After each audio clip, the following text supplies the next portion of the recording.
કેમ છો બધા?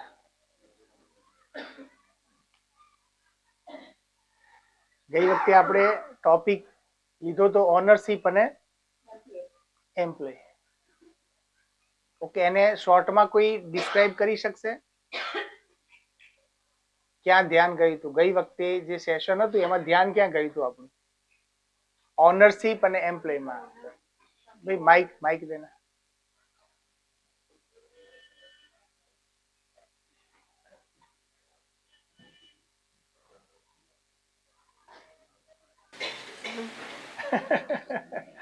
टेक्नोलॉजी एडवांस हो रही धीरे धीरे. सभी को ओनर्स, सभी ऐसे एम्प्लॉय भले हो लेकिन है ना वो अपने आप को ओनर मानते हैं, समझते भी है. ओनर ही मतलब वो बिहेव भी ओनर जैसे ही करते हैं, बट वो मानते नहीं कि हम ओनर हैं. सही है. मतलब इन शॉर्ट बिहेवियर करते नहीं करते उसको सेकंड ले लेते, लेकिन उनके ध्यान में तो जब भी हमने क्वेश्चन पूछा तब आंसर तो ऑनर वाले ही आए, एम्प्लॉय वाला कोई भी किसी ने आंसर नहीं दिया. मतलब वो सब अंदर ऑनर से है, सिर्फ समझते. उसको पहचानना बाकी है. देखो, पहचानना हो जाता है तो निर्वाह करना अपने आप हो जाता है. मतलब जिस चीज को हम पहचान लेते हैं, देख लेते हैं, तो वो स्वभाव हमारे अंदर आ ही जाता है. और वो स्वभाव नहीं आ रहा है तो उसका मतलब हमें सिर्फ सूचना है, वो सूचना को हम देख नहीं पा रहे. जैसे यहां से जो भी शब्द के रूप में जो भी आपसे बात होती है तो वो सूचना यही है, इंफॉर्मेशन है ओनली. और इंफॉर्मेशन वो जीना नहीं होता है. सूचना जरूरी होती है, लेकिन सूचना इज इक्वल टू, जैसे हम अच्छी अच्छी आदर्शवादी बातें कर दे और हम बोल ले हम जी रहे हैं, तो ऐसा होता नहीं है. जैसे हम किसी को बोले, जैसे एक बार पेरेंट्स मीटिंग में मैंने टॉपिक निकाला था, मैंने बताया कि बच्चा आपका कैसा होना चाहिए, आप बच्चे के पास क्या क्या अपेक्षाएं रखते हैं. तो उसमें जब भी लिखा गया तब इतना समझ में आया कि जितने भी गुण हम बता सकते हैं वो सारे आ गए. मतलब इज इक्वल टू हम राम कृष्ण लिख दे तो कोई गलत नहीं है. तो मतलब सूचना के रूप में तो हमारे अंदर बहुत कुछ पड़ा हुआ है, लेकिन वो सूचना एक्टिवेट नहीं होती है. क्यों नहीं होती है? क्योंकि वो सिर्फ सूचना है. क्योंकि वो सूचना का वाई क्लियर नहीं हो रहा है मेरा. मुझे ऐसा क्यों जीना चाहिए वो वाई मेरा क्लियर नहीं हो रहा है. क्योंकि हमें लगता है कि ऐसे हम जीने जाएंगे तो कोई हमारा दुरुपयोग करेगा, कोई हमारा शोषण करेगा. हमें कई बार ऐसा लगता है हम सच बोल लेंगे तो कोई हमें चिट करके चला जाएगा. हम अच्छे इंसान बन जाएंगे तो कोई हमारे साथ बुरा करेगा. ऐसा हमारे दिमाग में कहीं डेप्थ में पड़ा हुआ है. इसीलिए ये सूचनाएं है ना, वो एक्टिवेट नहीं होती है.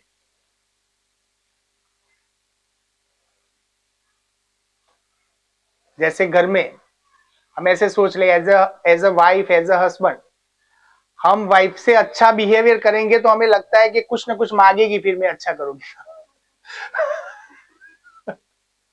होता है ना. देखो, डेप्थ में डर पड़ा हुआ है कि मेरे अच्छे बिहेवियर से सामने वाला डिमांडिंग बन जाएगा. जैसे यहाँ पे भी लगता है कि मैं अच्छा टीचर बनूंगा तो मैनेजमेंट वाले ऐसा बोलेंगे, ये भी तू कर ले, ये भी तू कर ले, ये भी तू कर ले. तो इसीलिए हम अच्छा बनना नहीं चाहते हैं, लेकिन वो हमारे स्वभाव से अलग है, इसलिए हम दुखी होते हैं क्योंकि हम ऐसे है नहीं.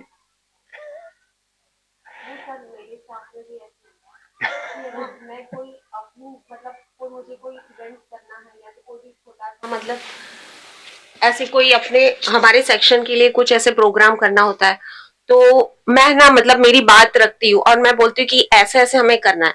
तो कोई स्टाफ में से कोई टीचर बोलता है कि हम ऐसे करें तो, और फिर है ना वो बोलते बता तो देते, फिर मैं उसको काम दे देती हूँ कि आपको, हाँ तो आपको समझ में ना तो आपको ही वो वैसे करना है.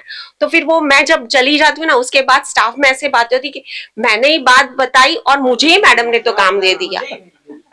इसीलिए बोला गया है, वो सजेशन भी नहीं लाते. हाँ, इसीलिए बोला गया है कि पहले समझदारी आती है, फिर ईमानदारी आती है, फिर जवाबदारी आती है और फिर भागीदारी आती है। हम सीधे जवाबदारी नहीं ले पाएंगे, क्योंकि मैंने बोला ना, सूचनाएं बहुत सारी पड़ी हुई है, वो एक्टिवेट क्यों नहीं हो रही है? क्योंकि हमारा जो समझ वाला पार्ट है ना, समझ वाला जो पार्ट है वो अभी ओपन नहीं हुआ है। हमने इनपुट तो लिए हुए हैं। जैसे मैं बता दूं आपको कि जैसे आप कोई भी काम लेते हो तो एक ऑनर के पॉइंट ऑफ व्यू से लेते हो, और जो बोला ना कि मैंने इंफॉर्मेशन दी, मैंने एक अच्छी आइडिया बताई और काम मुझे दे दिया गया, तो उसका मतलब ऐसा है कि मैं काम करना चाहता हूं, मतलब मुझे ऑनर बनना है, लेकिन मैं एम्प्लॉय ही रहूंगा, क्योंकि मकान तो मेरा है, मैं कहीं पे भी रहूं। मतलब मेरी लाइफ में मुझे नीचे रह के जीना है कि ऊपर उठना है, वो तो मेरी चॉइस है ना। जैसे एक बढ़िया एक वहां पे मैं गया था सार सत्र में, वहां पे बताया गया था एक स्टोरी, अच्छी स्टोरी है, ये स्टोरी कनेक्ट ज्यादा करती है, सबको स्टोरी अच्छी लगती है ना। ओके, तो स्टोरी के लिए शाम को हमने सेशन शुरू किया है उसमें सबको धीरे धीरे जुड़ना है। देखो, कंपल्सन कहीं नहीं है, दिमाग में ऐसा रखना नहीं कि कंपल्सन है, लेकिन हमें लगता है, मुझे लगता है कि भी ये चीज इतनी सुंदर है कि इससे दुनिया सुंदर हो सकती है।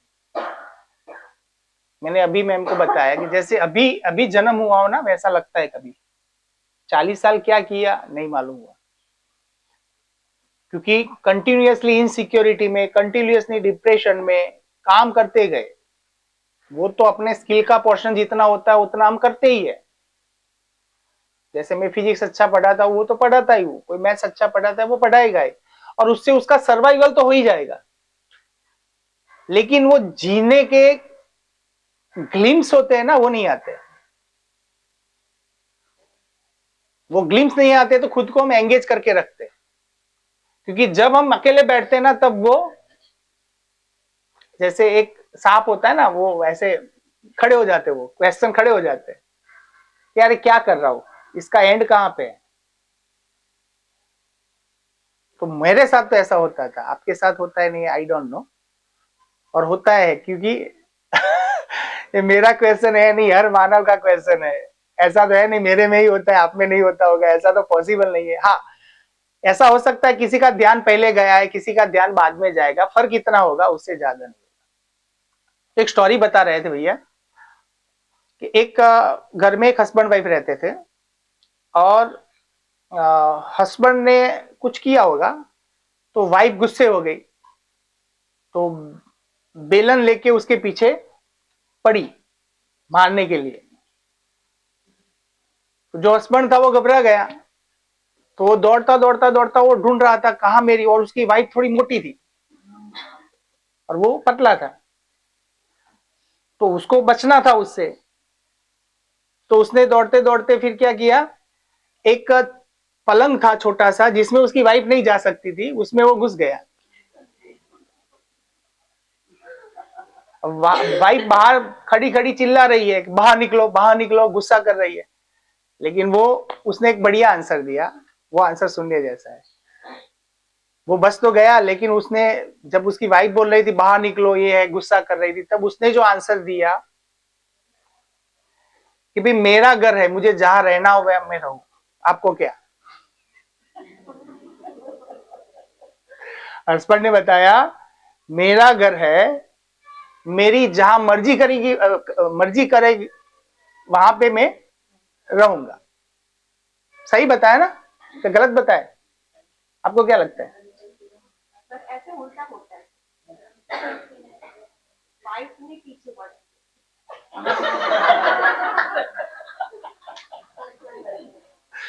नहीं, ये तो स्टोरी है ना, तो स्टोरी है। देखो, स्टोरियां सिर्फ कई चीजों को सिर्फ इंगित करती है और कुछ नहीं होता, उससे ज्यादा कुछ नहीं होता इसमें, लेकिन कई चीजों को हमें ध्यानाकर्षण करवा देती है। तो ये चीज वाइफ हस्बैंड वाली थी नहीं, ये चीज थी कि मकान मेरा है, जिंदगी मेरी है, मुझे नीचे के स्तर पे रहना है तो मैं नीचे के स्तर पे रहूंगा, यानी कि मुझे भोग विलास में रहना है, मुझे संवेदनाओं के साथ रहना है तो मेरी मर्जी है, और उसमें हम भी क्या करेंगे, हमें भी कुछ नहीं करना है, आपकी मर्जी। हम तो बताते हैं, इसलिए बताते हैं कि हमारा भी ध्यान जाए और हम उससे ऊपर उठे। आपको लग रहा है कि भाई ये चीज मुझे नीचे ही रहना है, बॉटम पे ही रहना है, पशु जैसा ही जीना है। पशु जैसा जीना मतलब आहार निद्रा भय मैथुन में ही मुझे मजा आ रहा है, तो आपकी मर्जी। और लग रहा है नहीं यार ये सफिशिएंट नहीं है, कुछ सोचा जाए और कुछ सोचा जाए, तो वो भी आपकी मर्जी। सीधी बात है ना। तो इतनी बड़ी डिजाइन, बढ़िया डिजाइन है कि हम स्वतंत्र है, आज भी है, कल भी है और बाद में भी रहेंगे। हमारे डिसीजन हम ही लेते हैं। लेकिन प्रॉब्लम इतना है कि हम में इतना कॉन्फिडेंस नहीं है, इसलिए हम जब भी कोई डिसीजन लेते हैं तो दूसरे को साथ में लेके चलते हैं। क्योंकि कभी मैं फेल हो गया तो मैं उस पे उंगली कर पाऊं,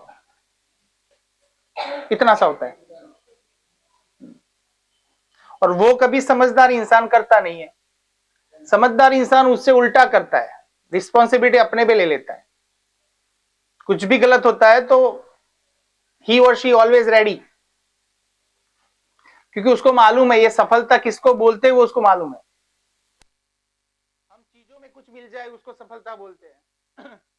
समझदार इंसान को मालूम है कि यार सामने वाले के साथ अच्छा बिहेवियर करेंगे तो हम सुखी रह जाएंगे, खुश रहेंगे। अच्छा है उसने किया, मेरे पे दोष दिया उतना ही है ना, ओके।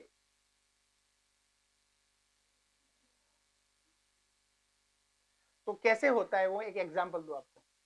पहली स्टोरी समझ में आ गई? तो बस इतना बता रहा हूं कि जिंदगी आपकी है, आपको जहां जिस लेवल पे रहना है रहो, कोई बात नहीं। कोई फोर्स भी नहीं है ऐसा, आप मान के भी मत चलो यहाँ पे। हाँ स्कूल में हो तो कभी कभी ये वीक में एक बार बुला देंगे, कभी शाम को वो जो स्टोरी टेलिंग है उसमें आपको बुलाएंगे। छोटे छोटे है और उसके ग्लिम्स आपको अपनी लाइफ में मिलेंगे। हमको कई बार ऐसा लगता है कि ये सब कुछ स्कूल के लिए हो रहा है, तो वो भी सोचने वाली बात है। क्योंकि जब भी मेरी लाइफ में कुछ होता है तो पहले मेरे परिवार में ही होगा, बाहर तो बाद में आएगा। पहले मेरे स्वयं में होगा, और जो स्वयं में होगा उसका सबसे पहला रिफ्लेक्शन मेरे परिवार में आएगा। क्योंकि परिवार में मेरा रूप बल धन पद नहीं चलता है, वहां मैं जैसा व्यक्ति हूं वैसा ही चलता हूं। मतलब मैं अंदर से सुखी हो गया तो उसका पहला अनुभव करने वाले लोग कौन होंगे, तो मेरी परस्परता में जो सबसे नजदीक रहते हैं वो रहेंगे, और वो है मेरे परिवार के लोग। तो मेरा निरंतर सुखी होना, उसका सबसे पहला जो रिजल्ट मिलेगा मेरे परिवार में मिलेगा। जब मैं परिवार से तृप्त हो जाता हूं तब मैं बाहर अपने आप वो बांटने लग जाऊंगा। जरूरत नहीं है उसके लिए किसी को बोलने की। फिर वो स्कूल होगी कि फिर आपकी सोशल लाइफ होगी, कहीं पे भी। जैसे अभी मैं एक मैरिज में गया तो वहां पे मैंने वो हस्बैंड वाइफ को हाथ मिलाया और कॉन्ग्रेचुलेशन बेस्ट कॉम्प्लीमेंट बोला, और मैंने बोला 5 दिन का आपके लिए इनविटेशन है, मेरे घर पे रहना, और 5 दिन की शिविर है मई महीने में। अब मुझे मालूम है नहीं आने वाले हैं, लेकिन मैंने मेरा काम कर लिया, अब शायद कोई आ जाए। अब मैं ऐसे सोचूंगा कि नहीं यार मैंने तो इसको बोला था, 4 बार कॉल किया, अब तो वो नहीं आ रहा है, तो मैं ट्रैप हो गया। मेरा काम मैंने खत्म कर दिया, फिनिश। जरूरत पड़ती 2 बार 3 बार 4 बार बुलाएंगे और क्या, 5 बार बुलाएंगे और क्या। ठीक है। तो अपनी लाइफ है, कहां किस लेवल पे जीनी है वो मेरी मर्जी है, मैं वैसे जी सकता हूं और उसमें कोई कुछ कर भी नहीं सकता है। लेकिन मैंने अभी बताया आपको कि जिम्मेदारी हम लेते क्यों नहीं है कई बार, क्योंकि फेल्योर का डर रहता है हमारे अंदर।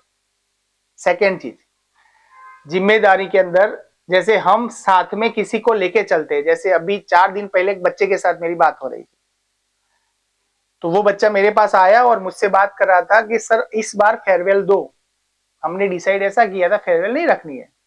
वो तो शायद आप भी सर थे, सुन रहे थे। तो फेयरवेल के लिए उसने डिमांड रखी, ओके। जब मेरी ऑफिस में आया उससे पहले वो एक कंडीशन लेके आया था, क्या? आज तो सर को कुछ भी करके इमोशनल करके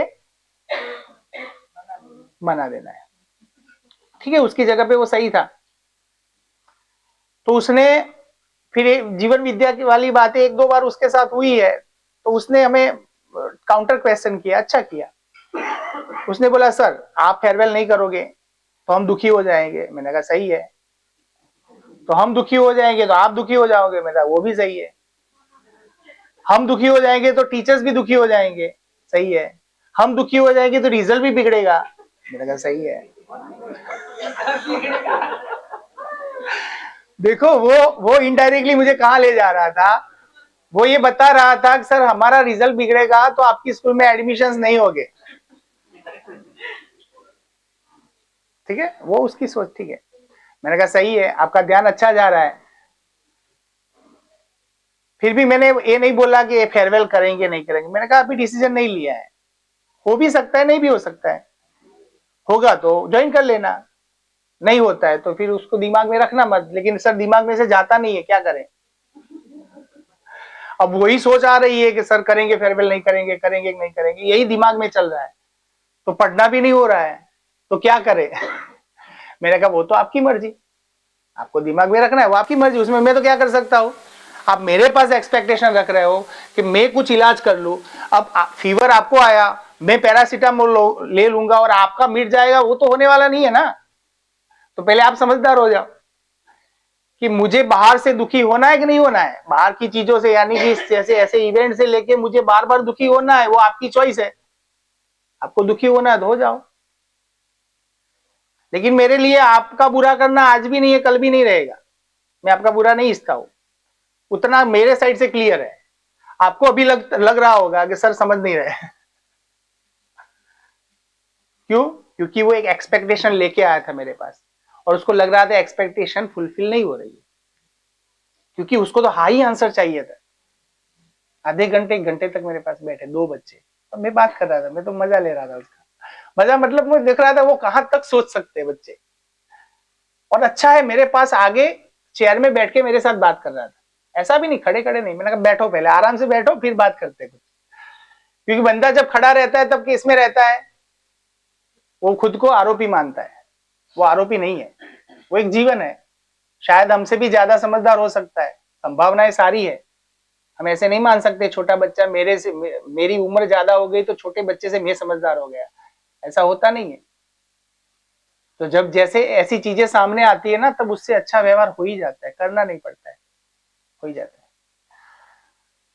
अब फिर उसने दूसरी एक बात निकाली, साथ में एक क्लेवर बच्चा था, दोनों क्लेवर थे लेकिन वो टॉपर में आता था। तो फिर उसने एग्जाम्पल दिया, सर देखो ये दिनेश है, अब ये जैसे अभी टॉपर में आ रहा है, अब उसका रिजल्ट नहीं आया तो टीचर दुखी हो गए कि नहीं दोगे। मैंने कहा हो गए। मैंने कहा और कौन कौन दुखी होगा बताओ आप। देखो उसका खुद पे ध्यान नहीं जा रहा है, मेरे ये करने से ये बाहर वाले ये 1 2 3 4 5 लोग दुखी हो जाएंगे, मैं दुखी हो जाऊंगा, वो उसके ध्यान में अभी तक है ही नहीं। उसके ध्यान में तो अभी तक ऐसा है कि मैं जो भी कर रहा हूं दूसरों के लिए कर रहा हूं। तो फिर मैंने कहा और कौन दुखी हो सकता है, तो उसने बताया कि मेरे मम्मी पापा भी हो सकते हैं। देखो और, तो फिर उसने 2 4 और नाम दे दिए। मैंने कहा मम्मी पापा दुखी क्यों हो गए। फिर उसने बताया कि सर ऐसे तो मुझे मैथ्स रखना था। देखो उसने 2 नाम दिए, एक टीचर्स दुखी हो जाएंगे और पेरेंट्स दुखी हो जाएंगे। हम शॉर्ट में चलते हैं, फिर बहुत सारी बातें हुई उसको साइड में रखते हैं, मूड जो एम है उस पर पहुंचते हैं। तो फिर उसने बताया कि भाई ये 2 लोग दुखी हो जाएंगे। क्योंकि उसको कहीं ना कहीं ऐसा तो मालूम था कि मेरे पे मेरे मम्मी पापा की भी एक्सपेक्टेशन जुड़ी हुई है, मेरे टीचर्स की भी एक्सपेक्टेशन जुड़ी हुई है, और मेरी खुद से भी एक्सपेक्टेशन जुड़ी हुई है। ठीक है, वहां अभी ध्यान नहीं गया। फिर मैंने बताया कि भाई आपके मम्मी पापा दुखी क्यों हो गए, तो उसने आंसर दिया कि मुझे सर मैथ्स रखना था, 10th के बाद मेरा मैथ्स बहुत अच्छा था और मुझे मैथ्स ही रखना था, लेकिन मेरे मम्मी पापा ने मुझे प्यार से समझाया, ऐसा नहीं डांट के नहीं समझाया, प्यार से समझाया कि बेटा तुझे जो भी करना है कर, आर्ट्स रख कॉमर्स रख। ऐसा मैंने भी किया था मंत्र के साथ, ऐसे उसके पापा ने भी किया होगा, मैंने भी उसको ऑप्शंस दिए थे। ठीक है, क्या करना है, क्योंकि उसका जो रिकॉर्ड था उसके हिसाब से मुझे लग रहा था वो साइंस नहीं कर पाएगा, ऐसा मेरा मानना था, लेकिन उसने कर दिया। जितने 10th में थे उसने ही परसेंटेज भी उसके अच्छे आ गए, तो उसने लास्ट तक वो अपना, और उसमें भी मैंने ऐसा बोला था कि भाई चल कोई बात नहीं, साइंस रखना है तो उसमें बायो रख, क्योंकि मैथ्स का भी ट्रैक रिकॉर्ड मुझे मालूम था। तो लेकिन उसने कहा नहीं वो नहीं रखना है, मैथ्स ही रखना है। अब मैंने कहा ये तो धर्म संकट हो गया, मेरे लिए भी हो गया, तेरे लिए भी हो गया, लेकिन फिर भी तेरा डिसीजन है, तू कर भाई। तो उसने किया, हो गया, अभी अच्छा है, ठीक है, उसकी लाइफ है, उसको डिसीजन लेने चाहिए ना। तो ध्यान इतना जा रहा है कि भी जिसको जीना है वही डिसीजन ले, वो बेटर है। यहाँ जो बोला जाता है वो जिसमें जितना जिसकी जितनी पात्रता योग्यता होगी उतना वो ग्रहण करेंगे, और उसको लाइफ में अप्लाई करना है, देखना है नहीं देखना है वो भी अपनी मर्जी है। लेकिन ध्यान तो चला जाता है क्योंकि अपनी ही बात हो रही है, यहाँ तीसरे की बात नहीं हो रही। ये तो हम एज ए एग्जाम्पल बच्चों का नाम ले रहे हैं, जो रियल इंसिडेंट अपने आसपास बने वो ले रहे हैं, लेकिन रियलिटी में ऐसा है कि वो अपने साथ भी ऐसा ही कुछ होता है। तो कि मेरे पापा की ऐसी इच्छा थी, मम्मी पापा की, कि हम बायो में, मैं बायो रख के मेडिकल में चला जाऊं। ठीक है, उसने रखा, मेहनत भी की। तो मैंने कहा अभी भी आपका क्या मानना है कि आपके मम्मी पापा के लिए आप पढ़ते हो, टीचर के लिए पढ़ते हो, कि आपके खुद के लिए पढ़ते हो? ऐसा मैंने क्वेश्चन पूछा। तो उसने बताया कैसे देखने जाए सर, मम्मी पापा से। आप भी कभी ट्राई करना क्लास में बच्चों को बताना आप किसके लिए पढ़ते हो, तो नॉर्मली आपका ध्यान जाएगा कि वो सारे बच्चे मोस्ट ऑफ मम्मी पापा को खुश करने के लिए पढ़ते हैं, क्योंकि मम्मी पापा खुश तो उनकी खुशी में मैं खुश, और मैं कौन सी डिग्री में जाऊं, क्या करूं, कुछ भी करूं, उससे कुछ लेना देना नहीं है। मेरा सिर्फ इतना ही कनेक्शन है कि मेरे कुछ भी करने से मेरे मम्मी पापा खुश हो जाए।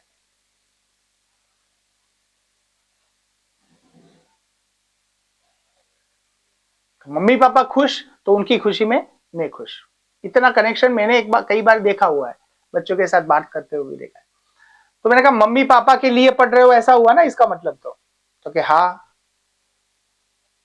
ओके, मैंने कहा ठीक है, मान लेते हैं आप मम्मी पापा के लिए पढ़ते हो। मैंने कहा आपके दिमाग में एंट्री जो है ना, मम्मी पापा के लिए पढ़ता हूं, वो इसलिए है, तो उसको बहुत माइनर लेवल पे देखने जाओ, सूक्ष्मता पे देखने जाओ। तो आप इसलिए उनको साथ में लेके जा रहे हो क्योंकि कभी कुछ ऐसी घटना घट गई जब आप सफल नहीं हो पाए, तब आप किसको बोलोगे?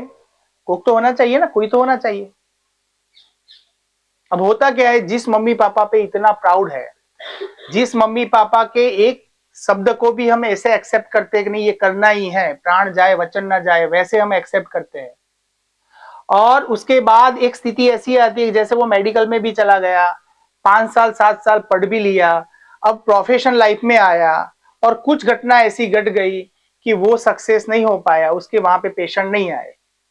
मान लेते, मानने में क्या है, कल्पनाशीलता है ना, लगाओ जहां तक लगाने वाला। और नहीं आए, उस दिन उसके दिमाग में क्या एक्टिवेट होगा कि मुझे नहीं करना था। किसने करवाया? मम्मी पापा ने। तो फिर वो मम्मी पापा उसको जो प्यारे लगते थे वो कैसे लगेंगे अब? दुश्मन जैसे।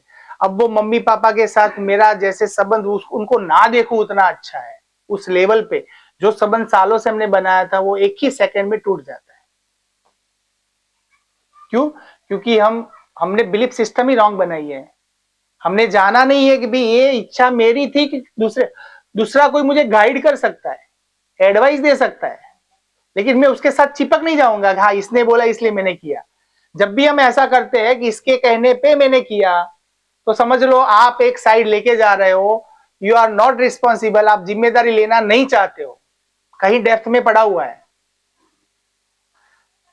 और सफलता निष्फलता तो लाइफ में चलती रहती है ना, वो तो चलती रहेगी, कभी भी प्लस माइनस होती रहेगी। उस टाइम पे अपने मम्मी पापा को हम दोषी मान लेंगे, और जिस टाइम पे हम दुखी है उस टाइम पे मुझे फैमिली के सपोर्ट की जरूरत है, उसी टाइम पे हम उससे डिस्कनेक्ट होके चल रहे हैं।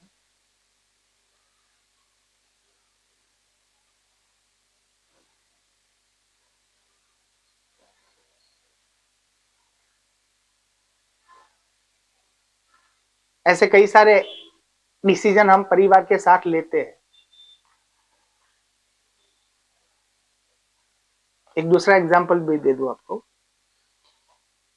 कि एक टीचर थे, उनको जब वो उनका पीटीसी खत्म हुआ तब उनको जॉब लग रही थी।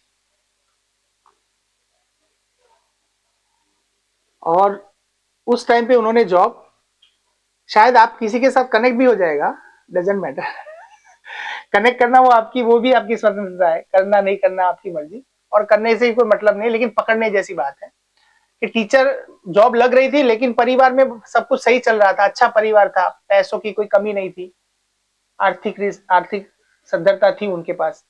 तो उन्होंने ऐसा डिसीजन लिया कि अभी जॉब नहीं करेंगे तो चलेगा, ठीक है। लेकिन उस टीचर ने ऐसा बताया, उनके दिमाग में ऐसा क्लिक हो गया कि भाई हाँ, परिवार ने बोला है तो हम ये नहीं करते हैं, ठीक है। अब आफ्टर 10 इयर्स ऐसी स्थिति आ गई कि जब उनके परिवार की आर्थिक स्थिति थोड़ी खराब हो गई, अब उनको लगा कि भी जॉब करने की जरूरत है, तो जॉब करने के लिए अब तो गवर्नमेंट है नहीं, तो प्राइवेट में ज्वाइन किया, प्राइवेट में 10-12 हजार सैलरी मिलती होगी। अब उसका ध्यान गया उसके साथ जो लग गए थे टीचर उनके पास, और उन्होंने देखा कि भाई वो तो 60-70,000 ले रहे हैं और मेरा तो 10-12 हजार ही है। अब ये चीज उनसे पची नहीं तो फिर क्या हुआ, उन्होंने क्या एक्टिवेट किया, उन्होंने जो मान के चल रहे थे, जो गलत फहमी लेके चल रहे थे, क्या कि मेरे परिवार ने बोला था इसीलिए मैंने गवर्नमेंट जॉब को रिजाइन किया था, नहीं ली थी। और आज उनके फिर वो बच्चों में घर में आर्थिक रिक्वायरमेंट ज्यादा होती है और फुलफिल नहीं कर पाते, तब उन्होंने उस टाइम पे ऐसा डिसीजन लिया कि भाई घर वाले ही इसके जवाबदार है। तो फिर घर वाले जितने भी लोग थे उससे उनका व्यवहार कैसा हो गया होगा, आप सोचो। रहना एक छत के नीचे ही है, अलग तो जा नहीं सकते। अब उनको देखते हैं तो कैसा लगता है, मैं किनके साथ रह रहा हूं, उन्होंने ही मुझे मेरा बुरा किया है, उन्होंने ही मेरे पास ये डिसीजन दिलवाया था। अब जब परिस्थितियां खराब होती है, फैमिली की जरूरत होती है, उस टाइम पे मैं फैमिली के साथ कैसा हो रहा हूं, डिस्कनेक्ट हो रहा हूं। जब मुझे मोरल सपोर्ट की जरूरत है, इमोशनल सपोर्ट की जरूरत है, तब मैं उससे डिस्कनेक्ट हो रहा हूं, फिर ज्यादा दुखी हो रहा हूं। एक तो दुखी था और ज्यादा दुखी हो रहा हूं। लेकिन इसको ऐसे भी हम देख सकते हैं कि यार तब जरूरत नहीं थी, हमने जॉब नहीं की थी, आज जरूरत है, हमने कर ली, बात खत्म, इसमें फैमिली कहां आई। हम जोड़ देते हैं लोगों को, इसलिए जोड़ते हैं, हमें लगता है कि हम हल्के हो जाएंगे, हल्के नहीं होते, हम भारी होते।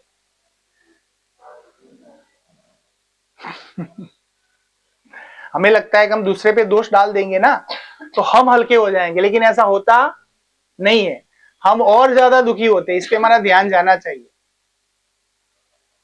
तो लाइफ सो सिंपल है, जरूरत थी तब काम किया, नहीं थी तब नहीं किया। अब उसको मेरी खिंटी पास्ट के 10-20 साल पहले के साथ मुझे खिंटी बांध के रखना है, वो भी मेरी मर्जी है। बोलते हैं ना, किसी ने 10 साल पहले एक बार हमें गाली दी थी, उसको मैं 10,000 बार बोल बोल के दुखी हो रहा हूं। तो गाली देने वाला मेरा दुश्मन कि मैं मेरा खुद का दुश्मन? वो तो एक बार बोल के चला गया, मैं 10,000 बार दे रहा हूं, तो मेरा दुश्मन मैं सबसे बड़ा हूं कि वो मेरा दुश्मन है?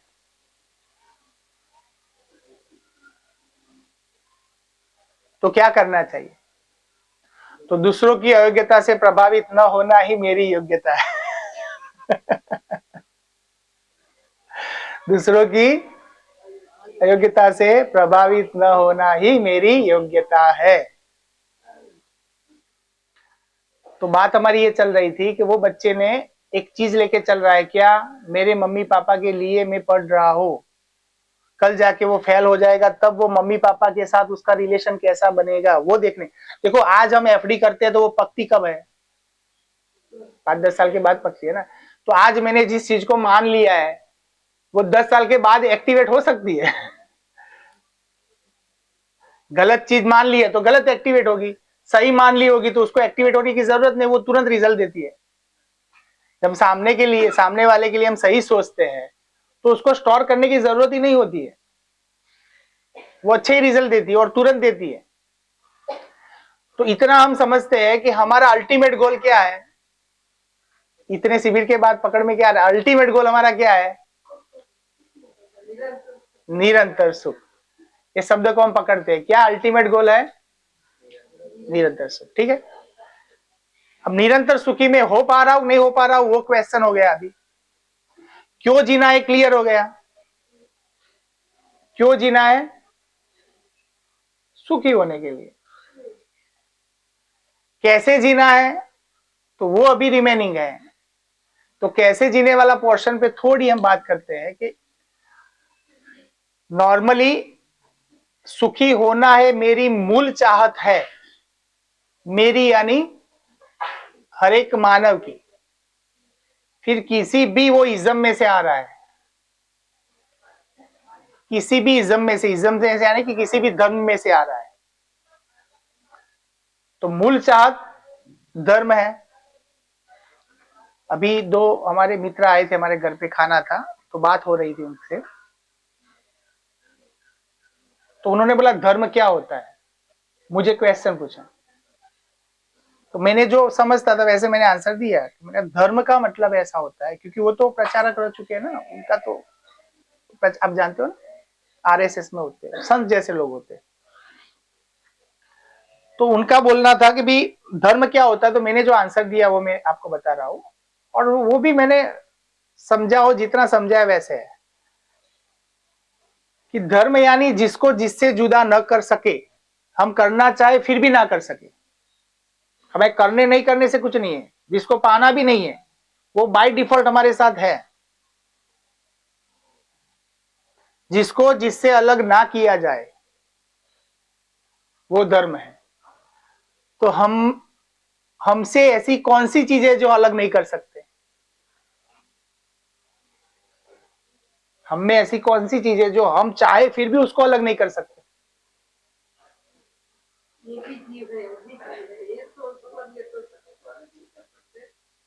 और श्रद्धा अलग नहीं कर सकते, और विचार अलग नहीं कर सकते, और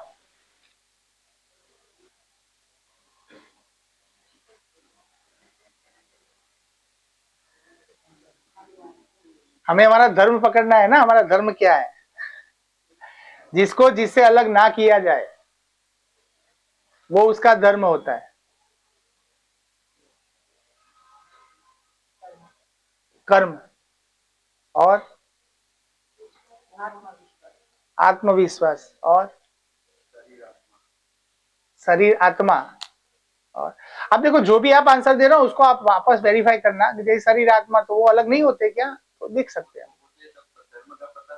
हाँ तो हाँ इसीलिए, लेकिन होता तो है ना, हम इतना तो जानते, होता तो है, हमने देखा हुआ है, अपनी आंखों से देखा हुआ है, होता तो है। अलग होता है वो तो मालूम है ना। वो तो अभी मानने की क्रिया में गए, जाना नहीं आपने खुद में नहीं जाना है, लेकिन दूसरे लोग जिसके डेड बॉडी होती है उसको जला देते हैं। नहीं, डेड बॉडी को तो जलाने हम जाते हैं ना। आत्मा को देखा नहीं है ना, तो आत्मा क्या है वो अभी पता ही नहीं है। हाँ वो ठीक है, वो ठीक है, देखा नहीं है तब से कैसे अलग नहीं। ठीक है, ठीक है। तो हम बोले जिसको जिससे अलग ना किया जाए, तो वो आपने जो बोला ना सर, वही सबसे बड़ी समस्या वही है। सबसे बड़ा दुख का कारण मालूम है किसी को? सबसे बड़ा दुख का कारण हमारी एक मान्यता, मैं शरीर हूं। मेरा शरीर से जो जुड़ा हुआ है ना, वो मेरे सबसे बड़े दुख का कारण है। और जो लोग एनलाइटन हो जाते हैं, जो लोग बहुत यानी कि समझदार हो जाते हैं, उनके केस में इतना ही होता है और कुछ ज्यादा घटना नहीं घटती है। एक छोटी सी घटना घटती है, क्या उनको इतना समझ में आ जाता है मैं शरीर नहीं हूं, बस, और कुछ ज्यादा नहीं होता है। अभी तो ऐसा ही मानना है, शरीर आत्मा एक ही है, ऐसा ही हाँ मान के चलो, कोई प्रॉब्लम नहीं। इसलिए तो हम बाइफरकेट करने हैं ना, मेरी क्या आवश्यकता है और शरीर की क्या आवश्यकता है, उसको तो हम बाइफरकेट करते हैं ना, क्लियरली देखते हैं ना उसको। अभी तो हम सूचना के लेवल पे आइडेंटिफाई करेंगे, फिर अनुभव के लेवल पे जाएंगे, तब आइडेंटिफाई करने की जरूरत नहीं है। फिर तो वो देख लिया आपने, देख लिया तो बात खत्म। ये तो मैंने बताया, सूचना के तौर पे बताया कि सबसे बड़ी समस्या एक ही है, मूल दुख का कारण एक ही है, सबसे जो बॉटम पे वो एक ही है, वो पकड़ में आ गया तो बाकी के दुख अपने आप डाइल्यूट हो जाएंगे, क्योंकि जो सबसे बड़ा रीजन है वो पकड़ में आ गया। तो बाकी के तो जैसे हम बड़े डिसीजंस लेते हैं तब छोटे डिसीजन तो अपने आप हो जाते हैं ना, उसको लेने नहीं पड़ते हैं। जैसे स्कूल चलाना है तो एक डिसीजन लिया, तो स्कूल चलाने के साथ जो छोटे छोटे डिसीजंस होते हैं वो अपने आप जुड़ जाते हैं उसके साथ, वो जोड़ने नहीं पड़ते हैं। जैसे मैं शरीर चला रहा हूं तो शरीर के लिए टाइम से खाना है, वो अपने आप हो जाता है, उसके लिए मुझे इतना वो एफर्ट नहीं लगाना पड़ता है, वो हो ही जाता है। टाइम लगे तो खाना भी खा लेते हैं, वो सब अपने आप हो जाता है। जब बड़े डिसीजन लेते हैं तब छोटी चीजों पे अपने आप ध्यान तो जा ही जाता है। तो हम ऐसा हो जब हम बड़े डिसीजन लेना शुरू करें, तो मेरा ध्यान यहां पे जा रहा है कि धर्म क्या है। तो मानव का धर्म है उसकी मूल चाहत, जो उससे अलग नहीं की जा सकती। और वो क्या है, उसकी मूल चाहत क्या है? अब दुनिया का एक इंसान बता दो जो सुखी होना नहीं चाहता है, जो दुखी होने के लिए जी रहा है। तो हमारा धर्म क्या है? क्या है बताओ? याद आएगी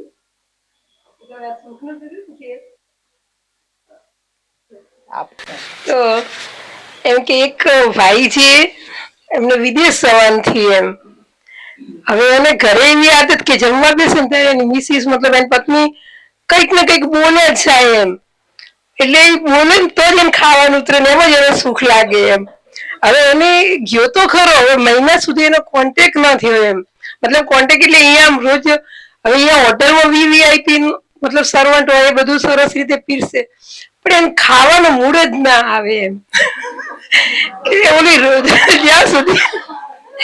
જ્યાં સુધી એ ખાવા બેસે પણ એને એમ થાય કે ખાવું પણ ઓલી જે બોલે રોટલી દાજેલી આવી હોય હાથે કઈ રોટલી દાજેલી જ આપે ને કંઈક ને કંઈક એવું કરે કે જાણે બોલે ને ઓલો સાંભળે ને ખાય પછી હવે કરવું શું તો એક દિવસ એને સર્વન્ટને બોલાવીને એને કહ્યું એમ કે તું એમ કર કે આજે કે એમ હું તને એક્સ્ટ્રા પૈસા આપું પણ તારે કે એવું કરવાનું કે રોટલી દાછેલી લાવવાની પછી તાર કંઈક ને કંઈક છેવટે ગાળો તું ભલે બે બોલી જ બોલ લે છે કે મતલબ અપશબ્દ બોલો તો બોલ લેજે પણ કંઈક બોલજે કે અને પણ ઓલું કે હું કેવી રીતે કરી શકું આવું તો ન કરી શકાય પણ કે તું મારા સુખ માટે કર એમ અને એ દિવસે મહિના પછી જ્યારે કે એ ભાઈએ જે કબૂલ કર્યું કે ખાધું તો આજે મને એવો અહેસાસ થાય છે કે મને ઘર જેવી ફિલિંગ આવી છે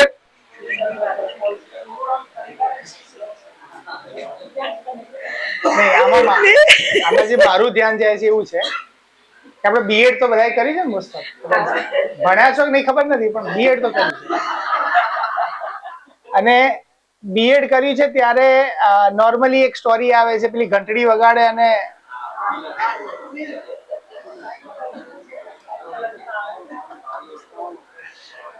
તો ત્યારે લાળ ટપકે તો પછી ખાવાનું, એટલે આની સ્થિતિ એવી કહી શકીએ આપણે કે હજી મારું ધ્યાન જીવન ઉપર નથી ગયું, હજી હું જિંદગીનું જે સૌથી બોટમ લેવલ છે ને ત્યાં જીવી રહ્યો છું। જો તમે વિચાર કરો, એક સંવેદના મને થોડું સુખ આપી શકે છે તો એના અલ્ટિમેટ લેવલે જયારે હું એના નિરંતર સુખની સ્થિતિમાં જઈશ ત્યારે એની હેપીનેસ કેવી હશે, ખાલી એટલી કલ્પના કરો તો બી તમે ખ્યાલ આવે। એક સંવેદના મને જો થોડી ગ્લિમ્સ આપી શકે છે તો હું એ નિરંતર 24/7 એ સ્થિતિમાં રહેવાની મારી સ્થિતિ બની જાય તો એનો તો પ્રભાવ કેવો હોય। બીજું મારું ધ્યાન એવું જાય છે કે આપણા મોટા ભાગના દુઃખનું કારણ બેનને કઈ કેવું છે? હા કે યાદ આવ્યું?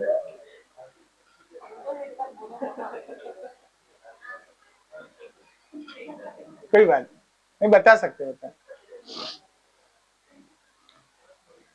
આપણા મોટા ભાગના દુઃખનું કારણ दूसरों की अयोग्यता से प्रभावित होना આપણા મોટા ભાગનું દુઃખનું કારણ કે હું પ્રભાવમાં જીવું છું કે સ્વભાવમાં જીવું છું.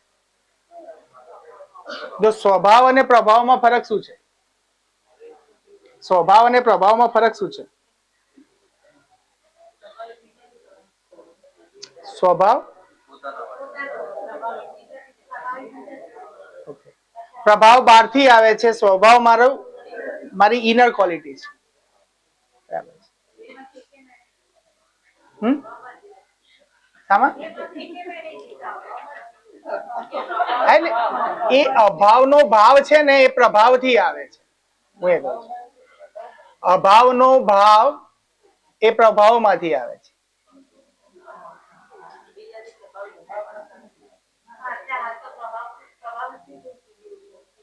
હા ઠીક છે. નહીં ધ્યાન જવું એ બી મોટી વાત છે બેન. તમે બોલીને ઠીક છે, બાકી એ ધ્યાન બી મારું જાય છે કે હું પ્રભાવમાં જીવું છું એ બી મોટી ઘટના છે. એને લાઇટલી ના લઈ શકાય. આપણું ધ્યાન ગયું કે હું પ્રભાવમાં જીવું છું. આપણું ધ્યાન એ ગયું કે કોઈ મને ધક્કો મારી રહ્યો છે, હું તો મારું તો કોઈ એમાં ત્યાં છે જ નહીં.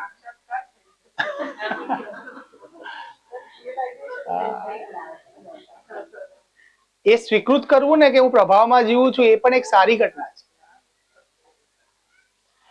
ओके स्वीकृत भाव में जीना स्वभाव और प्रभाव. देखो स्वीकृत भाव यानी कि कोई भी घटना घटती है तो वो मुझे स्वीकृत है कि नहीं है. तो स्वीकृति और अस्वीकृति, उसके अंदर हमने बोला था कि स्वीकृति इज इक्वल टू सुख, अस्वीकृति इज इक्वल टू दुख.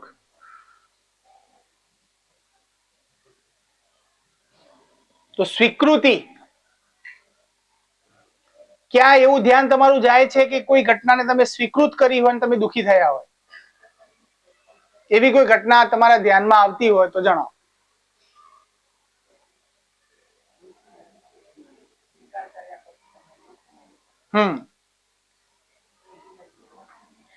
एक्सेप्ट ना करिए तो दुखी होगा.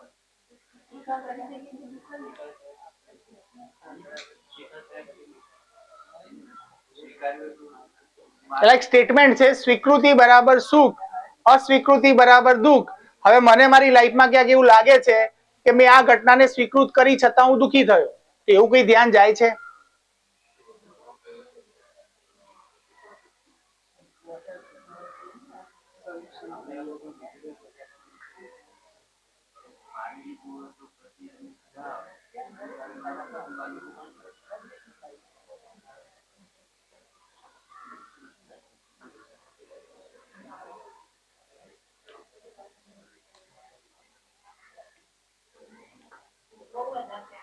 બહુ બધા છે. એકાદ એક્ઝામ્પલ. હા આપણે માઇક રેકોર્ડ નહીં કરીએ. હા નહીં હું આપીશ, એની સામે મારા ધ્યાનમાં ગયેલી બાબત હું મૂકીશ, કદાચ તમારું ધ્યાન કનેક્ટ થાય. એમ આપણો પ્રયત્ન એ જ. જો બોલવાથી ફાયદો એ થાય કે ક્વેશ્ચન પૂછે ને એને એ વધારે તૃપ્ત થાય. એમ પ્રશ્ન પૂછવા વાળો વ્યક્તિ વધારે તૃપ્ત થાય, કારણ કે જવાબ એને જ મળે. બીજા બધાને મળે પણ એના ઉપર એટલી ઇન્ટેન્સિટી ના રહે. પૂછવું જોઈએ. અને એક વસ્તુ સ્પષ્ટ થઈ જાવ બધા કે મને એવું લાગે છે કે મારા ઘરમાં અથવા મારી સાથે બનતી ઘટનાઓ બીજાની સાથે નહીં બનતી હોય, આવો હું ભ્રમમાં જીવું છું. એ ભ્રમથી મુક્ત થઈ જાઓ. દરેક ઘરમાં દરેક માનવ સાથે બહુ લિમિટેડ ને બહુ સિમિલર ટાઈપની ઘટનાઓ જ ઘટે છે. બહુ સિમિલર ટાઈપની છે. અને હું એ વ્યક્ત એટલે નથી કરી શકતો કે હું મારામાં સ્વયંમાં વિશ્વાસમાં નથી, એટલા માટે. મને મારા ઉપર જે દિવસે વિશ્વાસ આવશે એ દિવસે હું બોલી શકીશ. એ મારી અંદર રહેલી ગેપ છે, એ ગેપ મારે ભરવી જોઈએ. એટલે એવી કોઈ બી એક ઘટના યાદ આવે, કોઈ બી વ્યક્તિ શેર કરી શકે છે. તમને યાદ આવે તો બોલો અંજલિબેન, એકાદ ઘટના. ओके अच्छा ओके ओके बढ़िया.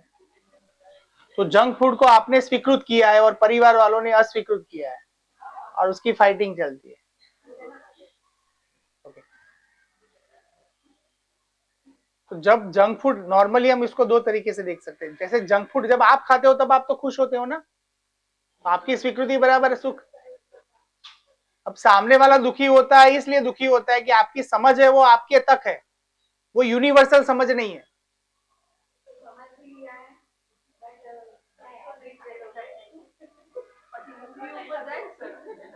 हाँ, वो ही समझने वाली बात है ना। देखो कल कल जब एक स्टोरी हम शाम को है ना 9:30 से 10:15 धीरे धीरे सबको स्कूल के आईडी मिल जाएंगे और उसमें हम हैप्पीनेस की जितनी भी बुकें हैं ना उसकी स्टोरी रीड कर रहे हैं हम। अब स्टोरी रीड करने से क्या फायदे होंगे कि एक तो हमारा ध्यान जाएगा, हमारे घर में जो घटनाएं घटती है वहां पे हमारा ध्यान जाएगा। साथ में दूसरा फायदा ये भी मिलेगा कि जब हम स्टोरी सुन रहे हैं तब हमारे घर में, जैसे हम हमारे बच्चे को स्टोरी नहीं बोल पा रहे हैं, लेकिन कम से कम वहां से जब उसको स्पीकर ऑन करके रखेंगे तो फायदा ये होगा कि घर के भी 2-4 लोग होंगे ना, उनके कान पे भी ये स्टोरी जाएगी आपके बिना किसी एफर्ट के। जो डिस्कशन हो रहा है वो डिस्कशन भी वो सुन पाएंगे। तो एक दूसरा फायदा।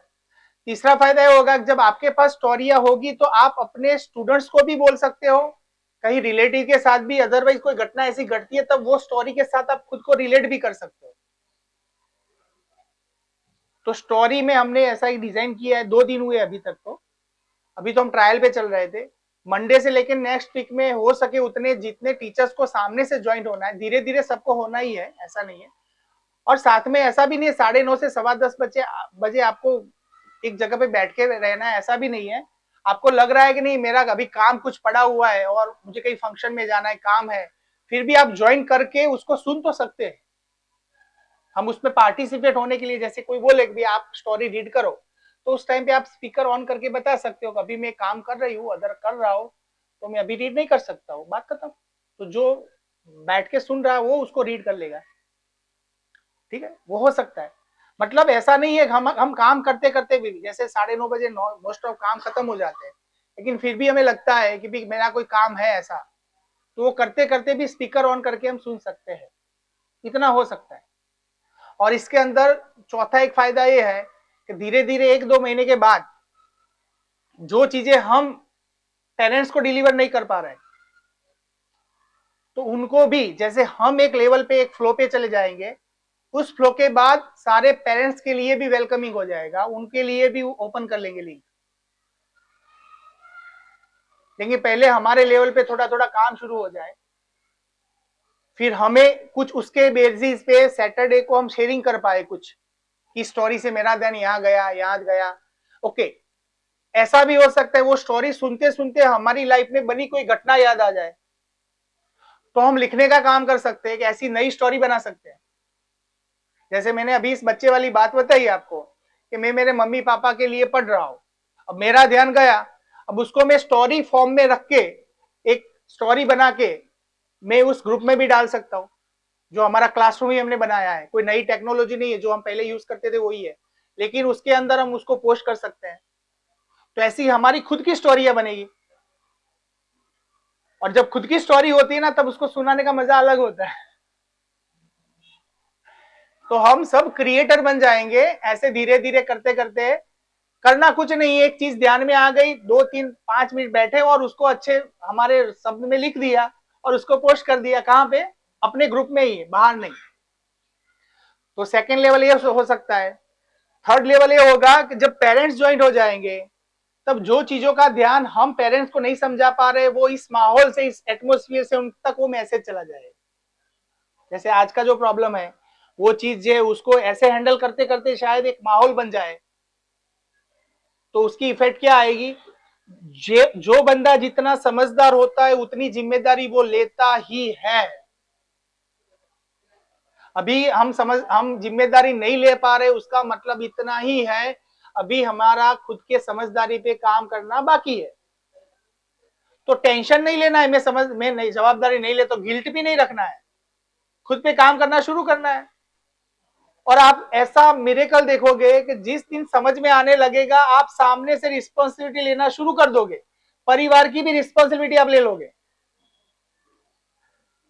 और दूसरों की भी ले लोगे। ऐसा ही होता है, वो अपने आप घटता है, वो घटना अपने आप घटती है, उसमें आपको कुछ एफर्ट नहीं लगाना है और उससे आप उभय तृप्त भी होगे। जैसे एक उपासना मैम की परमिशन लेके एक बात बता दूं, वो आपने बीच में बताया था कि भाई मैं फैमिली में अब मेरा एक्सेप्टेंस बढ़ गया है परिवार के सभ्यों के साथ। तो फिर एक आपने एक झलक देखी कि भाई हाँ, पहले जब जो चीज हम काम करते थे और उसके बाद जब काम करते थे, दोनों में बहुत डिफरेंस खुद को महसूस होता है। जो खुद को महसूस होता है वो उभय तृप्ति है। तो जिम्मेदारी लेना वो गलत बात नहीं होती है, जिम्मेदारी लेना तो वो बहुत बड़ी बात होती है, क्योंकि जिम्मेदार इंसान सीखता रहता है। जिम्मेदार इंसान जब जिम्मेदारी लेता है तब उसकी वैल्यू बढ़ती है। आप टीचर में से एक सुपरवाइजर लेवल का काम करोगे तो आपको अंदर से इतना कॉन्फिडेंस आएगा कि जब मेरे पास ऐसा कोई काम आएगा तो मैं कर लूंगी। वो आप में एस्टैब्लिश होता है, दूसरे में नहीं होता है। तो जिम्मेदारी लेना वो गलत बात नहीं है, लेकिन जिम्मेदारी से पहले समझदारी जरूरी बात होती है। तो हम अभी जो भी काम कर रहे हैं वो समझदारी पे कर रहे हैं। तो सेकेंड लेवल आएगा कि हम पेरेंट्स को भी उनके साथ जोड़ेंगे। दूसरा एक फायदा ये होगा कि इसके अंदर जैसे हमारा फ्लो शुरू हो जाए तो हम बाहर के जितने प्रबोधक है, जैसे जय भाई है, वो दीदी आए थे, वो चेतना दीदी, वो सारे लोगों को भी कभी कभी वीक में एक दिन उनको भी बुला लेंगे। अब तो हमारे पास प्लेटफॉर्म है, उनको भी सुनते रहेंगे। कभी सोम भैया को भी बुला लेंगे, बुलाना ही है ना, और क्या। तो ऐसे लोगों के साथ भी हम कनेक्ट हो पाएंगे। तो ये चीजें हमारे लिए अच्छी है। मुझे तो इतना विजन दिखता है। और जो जैसे हम सैटरडे में एक बार मिलते हैं तो ऑनेस्टली आप बता पाओगे जो भी है कि आपका ध्यान कहीं कहीं फैमिली में जाता है। ऐसा कितने लोगों के साथ होता है? पहले नहीं जाता था, वो अब धीरे धीरे धीरे धीरे शिफ्ट होने लगा है। ठीक है, नहीं हो रहा है तो कोई बात नहीं, वो बाद में हो जाएगा। ठीक है, हाँ ठीक है, हाँ होता है। तो हमें सिर्फ बस काम इतना करना है कि इस चीज को मैं अपने काम के साथ कैसे इंक्लूड कर लूं। बस जैसे मेरा प्रोफेशन टीचर का है, मैं टीचर में इस चीज को कैसे डाल दूं, इसके लिए मुझे अलग से पढ़ना ना पड़े, अलग से शिविर करने नहीं जाना पड़े, मैं यहां ही एक माहौल बना लूं तो मेरा काम हो जाए। इसलिए मैंने बोला था कि भी परिवार के लिए भी कुछ सोचना है, कुछ करना है तो हम कर सकते हैं। क्योंकि जिस परिवार में आप एक सेकंड के लिए ऐसा सोचो, जैसे बीच में हमारी मैम के साथ बात हो रही थी, एक सेकंड के लिए ऐसा सोचो कि जिस परिवार में सब लोग एक दूसरे का सम्मान करते हैं, सब लोग एक दूसरे से बहुत खुश है, अब वो बंदा सोसाइटी में जाके सबको सर्व कर रहा है, कुछ भी सर्व कर रहा है, टीचर है, कोई अधिकारी है, वॉटएवर है, उसका कैसा होगा लोगों के साथ बिहेवियर? जो घर से तृप्त है, यानी कि घर के सारे परिवार के सारे सभ्य एक दूसरे के साथ इतना मिलते जुलते, इतना प्यार से बात करते हैं, सब एक दूसरे से इतने खुश है, अब वो बंदा कुछ सोसाइटी में जाके कुछ कर रहा है, तो हमें ऐसा बनना है कि नहीं बनना है, वो क्वेश्चन मार्क है। तो बनना है तो लेट्स डू, और क्या। और यहाँ कहाँ इन्वेस्टमेंट करना है, इतना सोचते हैं हम क्या इन्वेस्टमेंट कर रहे हैं हम? कुछ नहीं कर रहे हैं, सिर्फ बातें कर रहे हैं। बातें करते करते कई चीजों में ध्यान चला जाता है। तो शिफ्टिंग होगा, और हम है ना जो बार बार बोलते हैं, कुछ ऐसा करके जाए कि उसको लोगों सदियों तक याद कर पाए। और सिर्फ याद करने के लिए हम अच्छे इसलिए याद नहीं करें। जैसे अभी मैम बता रहे थे कि हमारे टीचर जब भी बाहर, जैसे मेरे एक साधु भाई यहाँ पे आए थे और 2 बच्चे यहाँ थोड़े टाइम के लिए पढ़े, फिर वो पालनपुर में गए, लेकिन आज भी उस बच्चों को कोई थर्ड पर्सन, मैं तो कभी नहीं पूछता हूँ, लेकिन कोई तीसरा बंदा कुछ पूछ ले कि भाई आपको एंजल्स में यहाँ पे कहाँ अच्छा लग रहा है, तो उनकी मेमोरी आज भी ऐसी है कि एंजल्स में जो मिल रहा था वो वहां नहीं मिल रहा है। वहां जाने का रीजन इतना था, वो ट्रैफिक इश्यू कुछ था, वो जेन्युइन आज बताते हैं। बहुत सारे ऐसे पेरेंट्स हैं जो आज तक भी फोन करके भी बात करते हैं, भले मैडम हम गांधीनगर है, यहाँ है, वहाँ है, लेकिन बच्चे तो आज तक होता है। आपने अभी एक इंसिडेंट बताया कि एक पब्लिकेशन वाला आया था, उससे अच्छा बिहेवियर किया, तो बाहर निकलते निकलते वो बोलते बोलते गया, क्या बोलते गया? हाँ, यहाँ जितना हमें सुना गया, जितना रिस्पॉन्स दिया गया, वैसा दूसरी जगह पे नहीं। तो देखो वो क्या लेके आए हमारे लिए इंपॉर्टेंट नहीं, लेकिन वो इंसान तो है ना, तो इंसान के साथ इंसानियत से ही पेश आ सकते हैं। इंसान के साथ हम पशुओं जैसा व्यवहार नहीं कर सकते। तो हम भी देखे, हमें घर में परिवार में हम 5-6 लोग रह रहे हैं, लेकिन हम कैसा बिहेवियर करते हैं, आप सोचो कभी।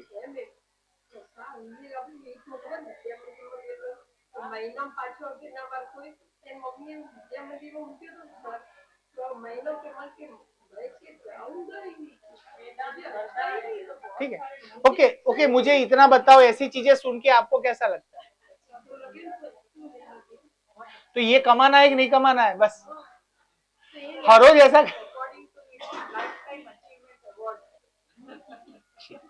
और मैं ये बोल रहा हूँ, ये सब करने के लिए कोई एफर्ट नहीं लगाना है, बिना एफर्ट लगाए ये चीजें बन जाएगी, अपने आप बनेगी।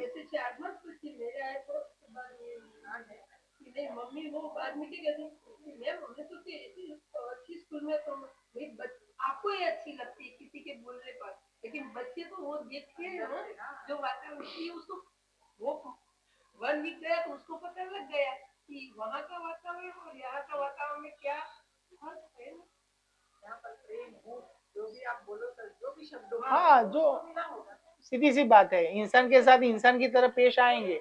बच्चा नहीं है, बच्चा शब्द निकाल देंगे। भी बीच में वो सर आए थे, उन्होंने बोला था छोटा बड़ा क्या होता है, मालूम है? छोटा क्या होता है? अब आप सामने वालों को छोटा मान ही लेते हो, अब वो मानने वाली प्रोसेस हो गई, तब उसके साथ व्यवहार छोटे जैसा ही करोगे, आप खुद को समझदार मान लोगे। अब यही गैप है, गैप भरनी है हमें, कोई छोटा नहीं है, सब बड़े, ये भी बड़ी है। अब इसके साथ जब मैं बात करूं तब वही लेवल से बात करूं, एक जीवन के साथ समानता के साथ बात करता है वैसे बात करो। और करके तो देखो, एक बार करके तो देखो, परिवार में करके देखो। लेकिन हम क्या करते हैं, मैं समझदार हूं, सामने वाला नहीं समझ रहा है, बस इस गैप के साथ बात करते हैं, वो प्रॉब्लम है। लेकिन मैं मान लूं वो भी समझने के लिए तैयार है, मैं भी समझदार हूं, मैं समझदार तब प्रमाणित हो जाऊंगा जब सामने वाला उसको डाइजेस्ट कर लेगा, सामने वाला भी समझदार बन जाएगा, तब मेरी समझदारी काम की, तब तक कोई काम की नहीं, तब तक सिर्फ आप अपनी बेहोशी में जियो। मैडम आज बोल रहे थे सर कि आज मैडम 10th के मार्क्स डालना है, मैं थोड़ा जल्दी निकल जाऊंगी, लेकिन अभी तक बैठे कोई बात नहीं, नहीं निकल सकते कोई, ठीक है, मिलते हैं, जय श्री कृष्ण।